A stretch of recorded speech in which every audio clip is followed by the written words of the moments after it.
En octubre del año 2003, una pareja de jóvenes, Brandon de 20 años y Lisa de 19, cumplían un año de relación. Decidieron celebrarlo pasando una noche de acampada tranquila en el desierto de Arizona, en concreto en un pueblo, según dicen, abandonado, y nunca regresaron a su casa. Al norte de Phoenix, Arizona, hay varios pueblos mineros abandonados, pueblos que alguna vez fueron el hogar de muchas personas, pero que con los años y según sucedían eventos, estos lugares acabaron siendo pueblos fantasma. Uno de estos pueblos se llama Bumblebee y es donde sucedió este caso. Antes de empezar con el caso, voy a dejar por aquí mis redes sociales, mi Instagram y mi TikTok. Y si te gusta este tipo de contenido, suscríbete al canal, deja un me gusta. Y ahora ya empecemos con el caso de los asesinatos de Bumblebee.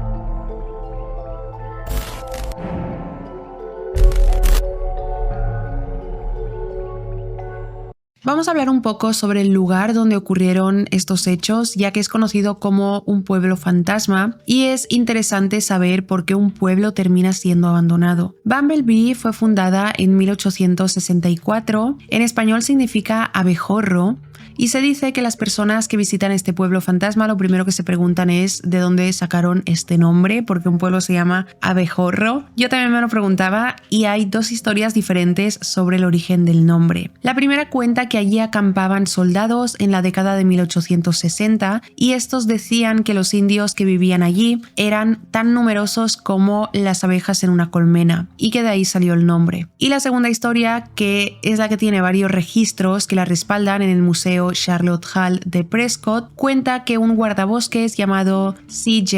Putsch escribió una carta en la que decía: el tío Tom Saunders me dijo que en 1863 él y otros buscadores de oro encontraron un nido de abejorros lleno de miel en los acantilados a lo largo del arroyo. Varios del grupo resultaron gravemente picados, por lo que llamaron al lugar Bumblebee Creek. Bumblebee está ubicado a lo largo de un arroyo. Para mí esta segunda historia se me hace como más lógica de que el nombre saliera de allí. No sé, ¿qué opináis? Si salió de esta situación en la que hay registros o si salió de la primera, de que los soldados llamaban a la gente que había ahí tantos como abejas en una colmena. Bueno, Bumblebee comenzó siendo una estación de paradas de diligencias, también era un pueblo minero y había cría de ganado y pastoreo de ovejas y cabras. Con los años y según sucedían cosas como la Gran Depresión, la diligencia y la minería desaparecieron, tanto de Bumblebee como de muchos pueblos de la zona. En las montañas Bradshaw, que están por allí y alrededores, había ricas minas que sustentaban la economía de estas pequeñas ciudades y por ello muchas de estas ciudades cerraron cuando la mina cerró. Con cerraron me refiero a, claro, todos los locales cerraron, la minería cerró, el ganado cerró y todo el mundo se fue de allí. Durante los años, nativos de Bumblebee trataron de hacer todo lo posible para que el lugar no terminara siendo abandonado. A mediados de 1930, un hombre llamado Jeff Martin trató de convertir la ciudad en una atracción turística, construyendo casas, edificios que actualmente siguen ahí, pero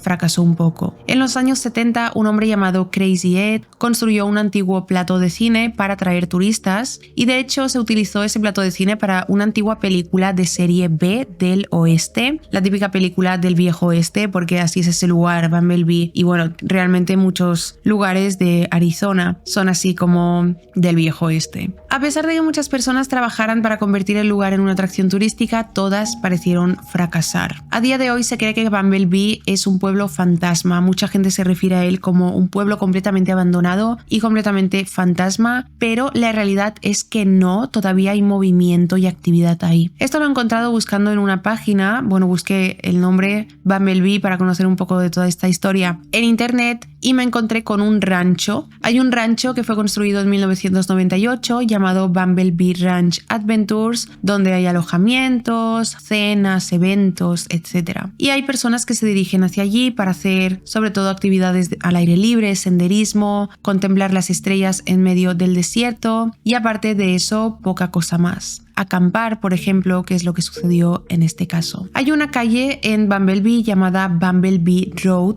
y es donde sucedieron justamente los hechos de los que vamos a hablar hoy. Con este contexto de cómo es este lugar, empecemos con los detalles de este caso. Brandon Rumbaugh nació el 7 de mayo de 1983 en Phoenix, Arizona. Sus padres eran Robert y Desiree y tenía una hermana menor llamada Jessica, con quien era muy cercano. Brandon fue descrito por su madre como un chico alegre y divertido, asistió a la escuela secundaria Coronado, le gustaba bailar, tocaba varios instrumentos, la trompeta, el trombón, el saxofón y todo eso en la banda de la escuela donde él era el único miembro masculino. Más tarde comenzó a tocar la batería en otra banda mientras asistía a la Universidad Estatal de Arizona. Todos lo describieron como una persona muy artística, muy creativa, le encantaba el arte, le encantaban los instrumentos. Tras eso sirvió en la reserva de la Marina, pero fue dado de baja por razones médicas después de llevar ahí 2 años. Sufrió una lesión de rodilla. Al sufrir esta lesión y por ende sentirse privado de su movilidad física, Brandon comenzó a ponerle más énfasis a su estado físico, comenzó a hacer mucho ejercicio para aumentar los músculos y al poco tiempo comenzó a trabajar como entrenador físico y soñaba con algún día tener su propio gimnasio. Una noche de 2002, Brandon salió a un club nocturno donde conoció a una chica. De inmediato con esta chica se llevó súper bien y enseguida empezaron una relación y según dicen se enamoraron profundamente. Esta chica era Lisa Currieri. Nació el 14 de julio de 1984 también en Phoenix, Arizona y vivió con su madre llamada Paula y sus 2 hermanos Neil y Denny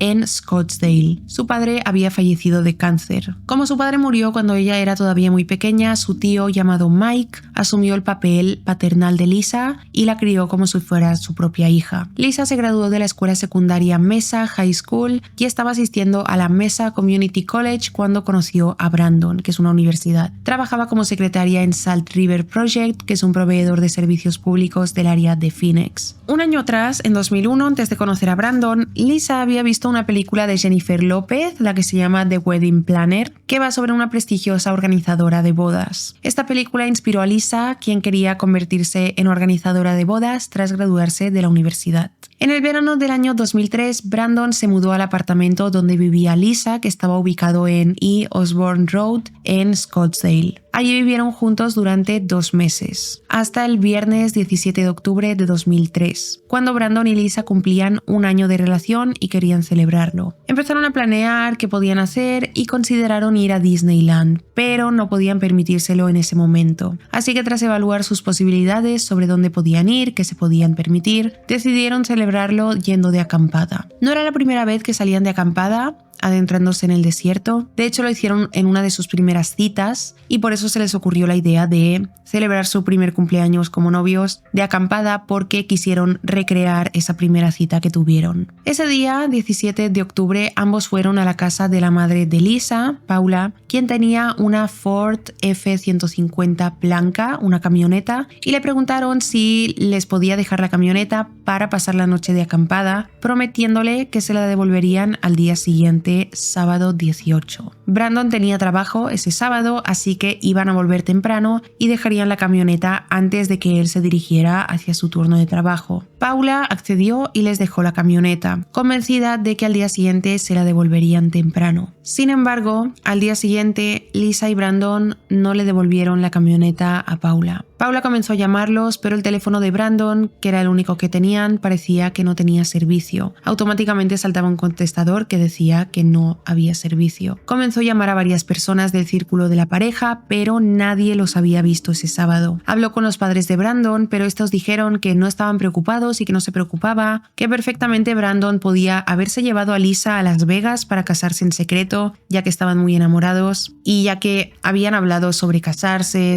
ellos ya habían hablado mucho delante de sus familiares sobre un futuro juntos, sobre casarse y todo eso. Así que los padres de Brandon dijeron, como es su primer aniversario, a lo mejor han hecho una locura, se han ido a Las Vegas, se han casado, no pasa nada. Sin embargo, Paula les explicó el tema de la camioneta. Les dijo que ellos le prometieron devolverle la camioneta el sábado y se lo dijeron tan convencidos que eso le preocupaba. Brandon, si se hubiera llevado a su hija a Las Vegas, la hubiera avisado porque Paula necesitaba su camioneta ese sábado y los jóvenes le prometieron devolvérsela. La preocupación creció cuando se enteraron de que Brandon no se presentó al trabajo. Paula estuvo súper preocupada desde el principio porque dijo que su hija no era propio ese comportamiento de su hija. Su hija la avisaba de todo. Lisa siempre avisaba a su madre de me voy a quedar más rato aquí, o voy a ir aquí este día, o voy a estar hasta esa hora, o mira, al final se nos ha hecho tarde. Siempre le avisaba cuando surgía cualquier imprevisto. Por eso Paula desde el principio tuvo ese malestar. Decidió ponerse de inmediato en contacto con la policía de Mesa, que a su vez emitieron una alerta estatal, pero no iniciaron una búsqueda, al menos no una búsqueda inmediata. Así que la familia y amigos cercanos de Brandon y Lisa organizaron una búsqueda con la esperanza de encontrarlos y descubrir qué estaba pasando. Esa tarde de sábado ya empezaron a organizar la búsqueda, pero como tal de iniciar la búsqueda la iniciaron el domingo 19. Se dirigieron todos hacia el lugar, hacia Bumblebee, hacia la zona donde sabían que ellos habían ido a acampar, y los familiares de Lisa, los familiares de Brandon y los amigos, en especial de Brandon, se pusieron a buscar por toda la zona en grupos. La zona estaba a 1 hora del norte de Phoenix, a lo largo de una carretera sinuosa que atraviesa tramos desolados de desierto y las montañas de Bradshaw.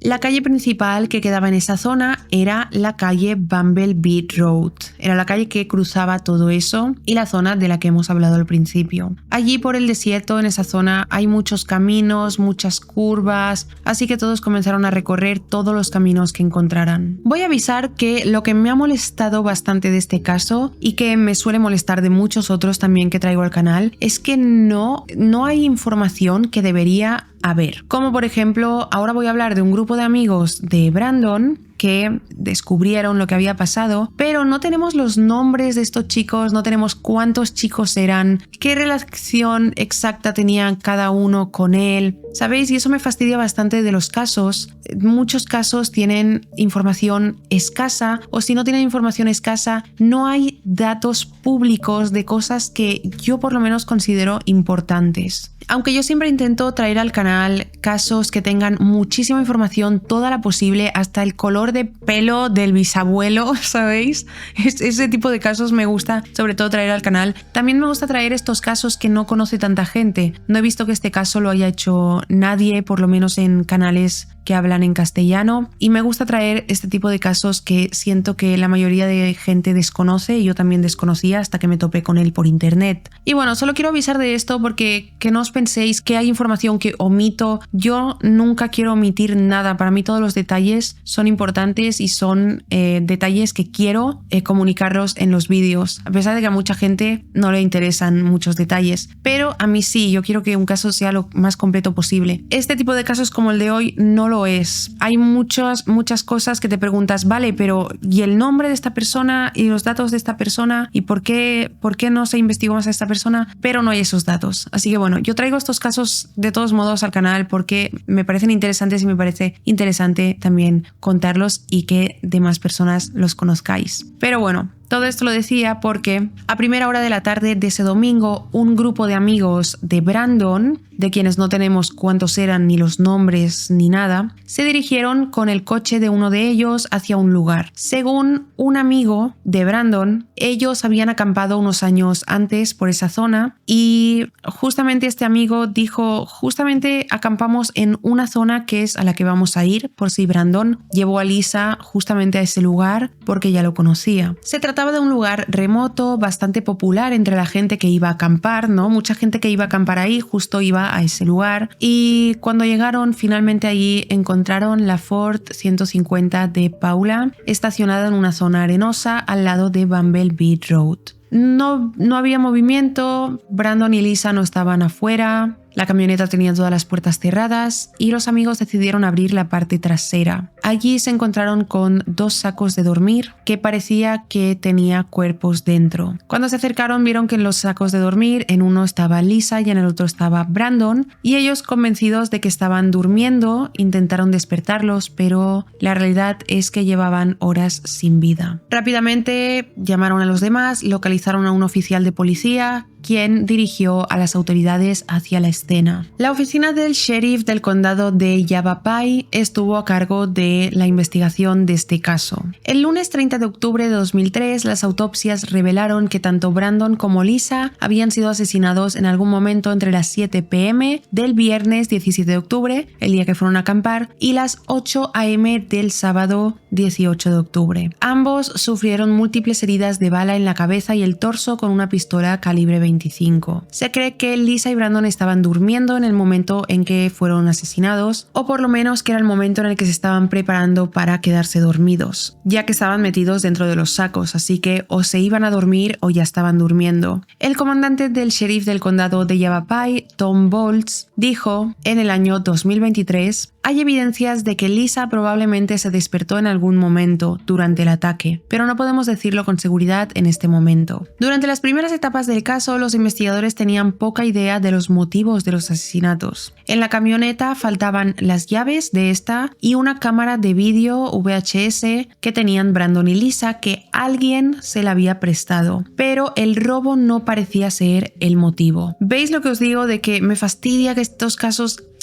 hayan huecos de información? Porque la cámara de vídeo, dicen en todas las fuentes que he encontrado de este caso, alguien se la prestó. Y eso me fastidia un poco. ¿Quién se la prestó? Como en la camioneta solo faltaban las llaves y la cámara, no tenía mucho sentido que alguien hubiera solo asesinado a 2 personas para robar esos 2 objetos. Las llaves no le servían de nada si no se había llevado la camioneta, por ejemplo. Y la cámara igual se la llevarían para descartar pruebas, para esconder pruebas. Ninguna de las víctimas, ni Brandon ni Lisa, tenían drogas o alcohol en su organismo y no encontraron el arma de fuego en la escena, por lo que la ausencia del arma en la escena del crimen eliminaba la posibilidad de que el caso se hubiera tratado de un asesinato-suicidio. Tampoco había señales de agresión sexual, lo que llevó a la creencia de que debía haber sido de naturaleza personal ese crimen. Pero ni Brandon ni Lisa tenían enemigos o exnovios con los que tuvieran problemas. Demás personas que acamparon esa noche en ese lugar, porque ellos no eran los únicos que estuvieron allí, dijeron que la camioneta de la pareja estuvo estacionada en el lugar desde la tarde del sábado. Los investigadores pensaron que podría haber estado allí desde el viernes por la tarde, ya que era el día que ellos fueron a acampar, pero los testigos no podían asegurarlo. Decían que no tenían idea si el viernes esa camioneta fue vista allí. Todos aseguraron que la vieron el sábado. Entonces la policía se preguntaba, los investigadores se preguntaban si tal vez fue el asesino quien condujo la camioneta desde el lugar donde cometió los crímenes hasta ese lugar para que no hubiera evidencias alrededor, para sacar la camioneta de la escena del crimen, del lugar exacto donde ocurrieron los asesinatos. La policía no encontró huellas que condujeran desde donde estaba la camioneta hacia otro sitio, que podría ser la escena del crimen, y tampoco encontraron ni casquillos de bala ni absolutamente nada.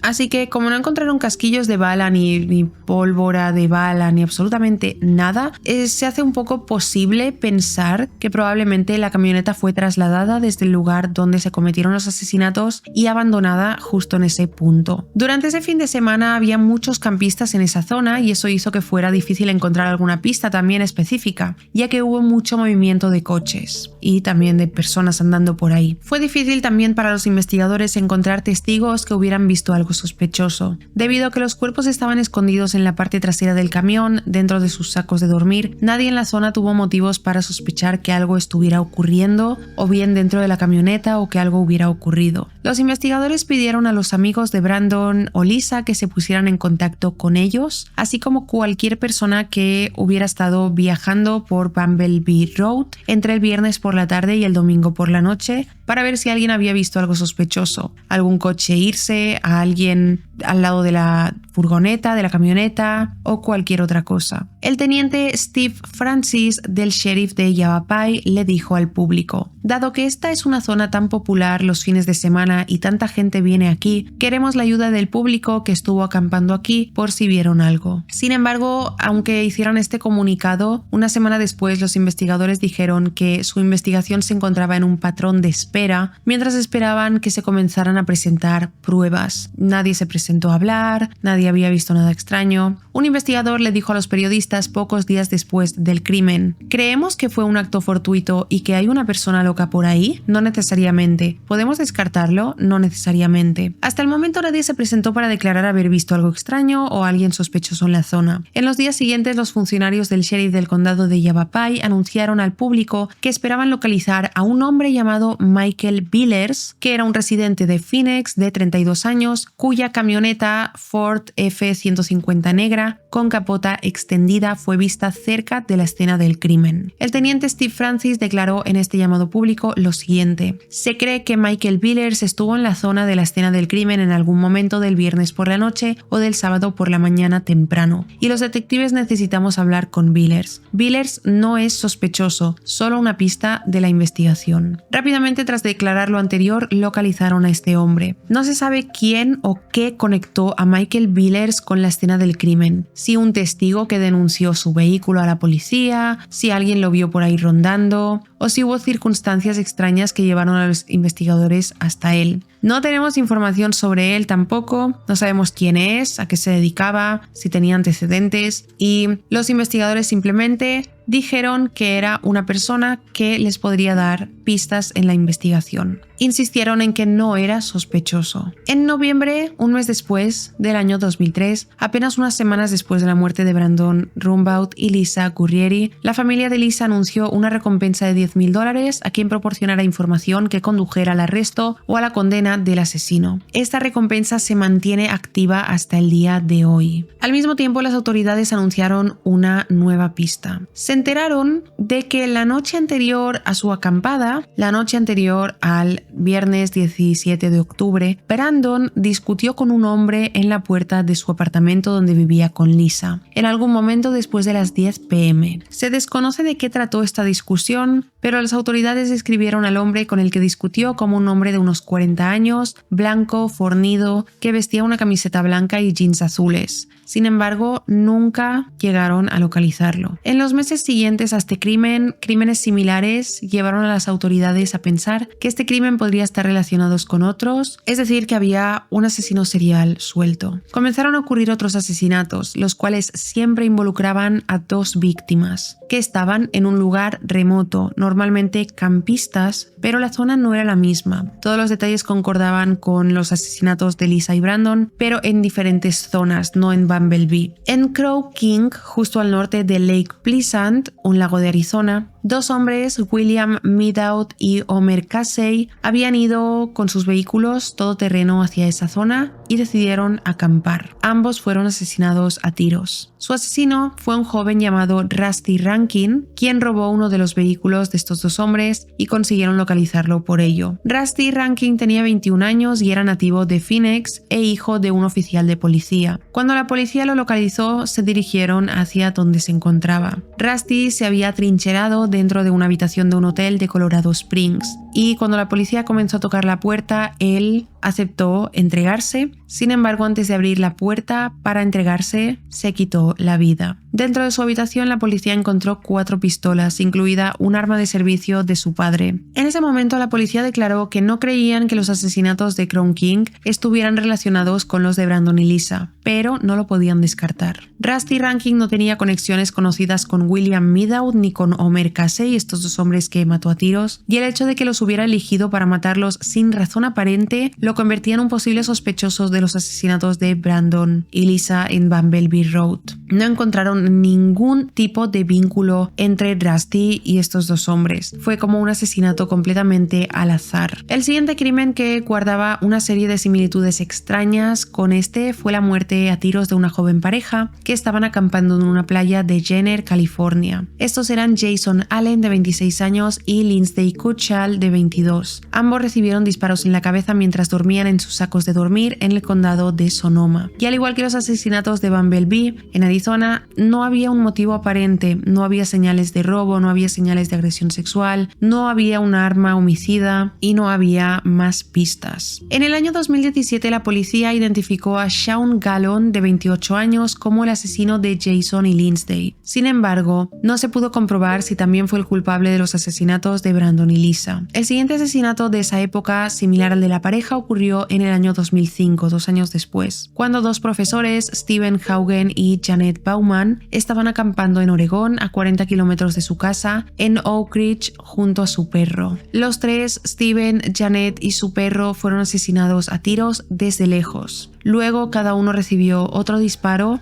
a corta distancia. Es decir que el asesino o los asesinos los dispararon a todos desde lejos y cuando ya estaban sin vida se acercaron a ellos y volvieron a dispararles. Hasta el día de hoy nunca se ha encontrado al culpable ni el motivo de sus asesinatos. El 27 de septiembre de 2006, un año después del último, Mary Cooper, de 50 años, junto a su hija Susan Stoden, de 27 años, recibieron disparos en la cabeza mientras caminaban por el sendero Pinnacle Lake Trail en el estado de Washington, cerca de Granite Falls. Se cree que el asesino intentó agredir de ellas sexualmente, pero no lo consiguió y al frustrarse las disparó. Esto se determinó porque ambas estaban medio desvestidas. Se desconoce si existe alguna conexión entre todos estos casos y hasta el día de hoy todavía no se sabe. Cuando se cumplió un año de los asesinatos de Bumblebee Road, la policía de Arizona estaba desconcertada, alegando que el caso aún no estaba ni cerca de quedar cerrado y que estaban teniendo dificultades para identificar al o a los asesinos. El teniente James Jarrell, sheriff del condado de Yavapai, le dijo al East Valley Tribune: "Hemos tenido varias pistas y hasta la fecha estas pistas no nos han llevado a donde esperábamos. En los últimos años los investigadores han comenzado a compartir más de lo que encontraron en la escena del crimen o cerca de ella y lo que faltaba. Como he dicho antes, en la escena del crimen solo faltaban un par de elementos: las llaves de la camioneta de Paula y la cámara de vídeo VHS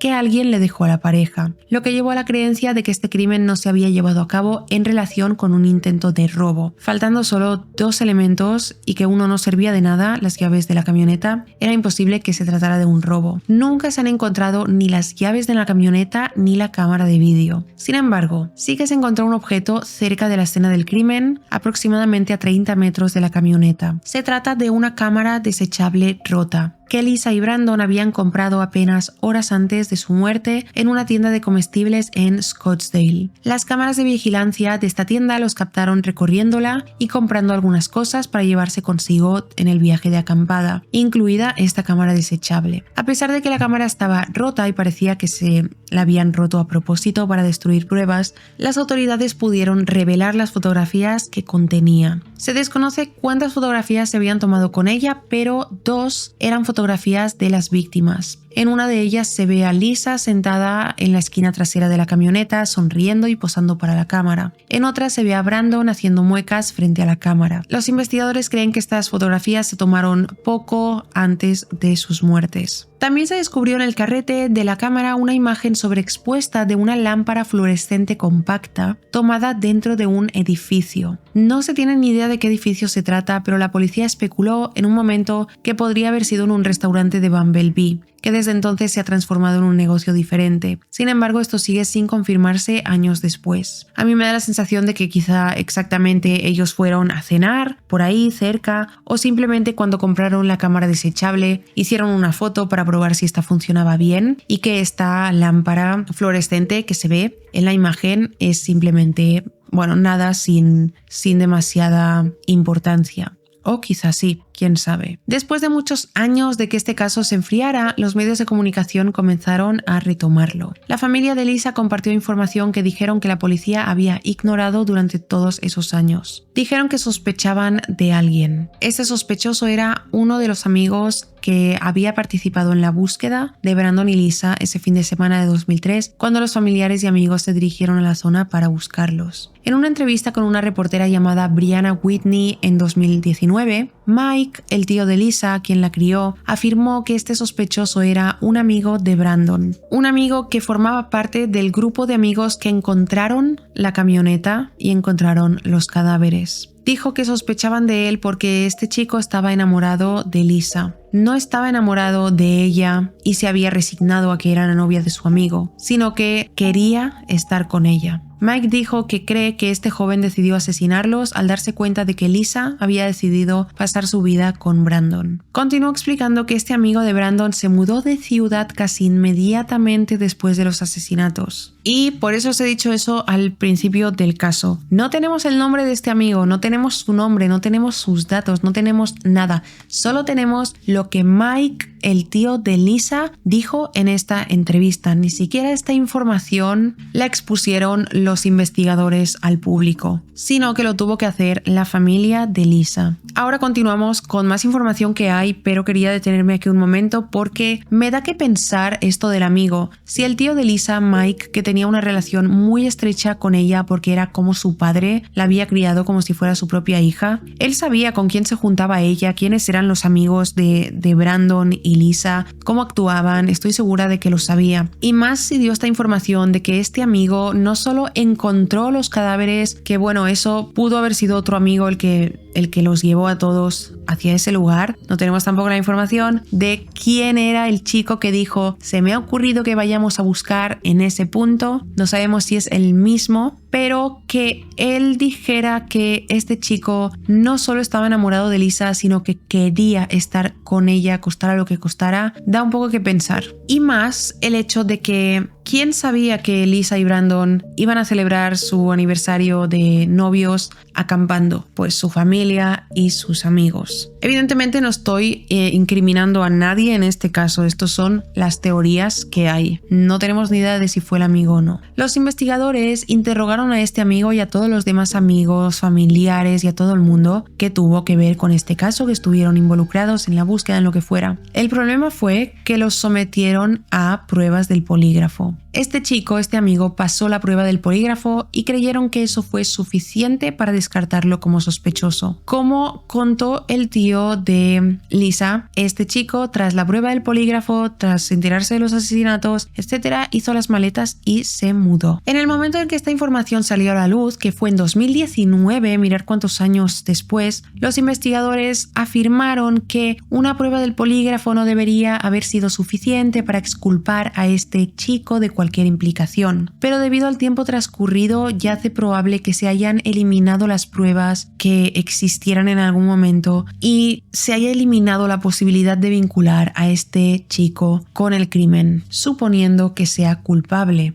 Evidentemente. Y aunque mucha gente cree que este crimen fue intencional, es decir, que había un vínculo entre el asesino y las víctimas, existe también otra posibilidad, ya que es un caso sin resolver y está abierto a todas las posibilidades. Otra posibilidad podría ser que el asesinato de Brandon y Lisa fue aleatorio. Sus asesinos o asesino simplemente los encontraron, iban por el camino, se toparon con ellos y se arriesgaron a que podían cometer este crimen y salirse con la suya, que realmente es lo que ha pasado. Han pasado más de 2 décadas desde el asesinato de Brandon y Lisa. Este sigue sin resolver y el asesino sigue libre. En el año 2017, Paula, la madre de Lisa, dijo: no hay ninguna razón por la que estos 2 niños que eran tan queridos por tanta gente deban estar donde están. Estos niños ya no respiran, están bajo tierra en algún lugar y la persona que hizo esto está ahí afuera respirando todos los días. No es justo. En ese mismo artículo del Arizona Republic, publicado 14 años después del asesinato, el sargento del condado de Yavapai, Jamie Rothschild, pidió que los posibles testigos o cualquier persona con información se presente. Dijo: lo que usted puede percibir como una pieza muy pequeña del rompecabezas puede funcionar muy bien en el panorama general de la investigación que tiene el detective. Por eso necesitamos cualquier información, ya sea aparentemente insignificante o enorme. Toda esa información sería de ayuda. En artículos más recientes sobre este caso, los investigadores insinúan sobre la posibilidad de utilizar pruebas forenses modernas para ayudar a localizar al asesino, utilizando muestras forenses de elementos de la escena del crimen, como la ropa de las víctimas, elementos de los vehículos que quizá el asesino pudo interactuar con estos elementos, o cualquier cosa que a día de hoy se pueda investigar o cualquier cosa que a día de hoy se pueda hacer de manera que en ese entonces, en 2003, no se podía porque no existía la tecnología. Esta es toda la información disponible que hay sobre este caso y hasta día de hoy los asesinatos de Brandon y Lisa siguen sin resolver y siendo un misterio. Dejadme en comentarios qué opináis sobre este caso, qué pensáis, qué teoría pensáis que es la que encaja más. Si el amigo, una persona que los conocía, el hombre con el que Brandon discutió el día anterior,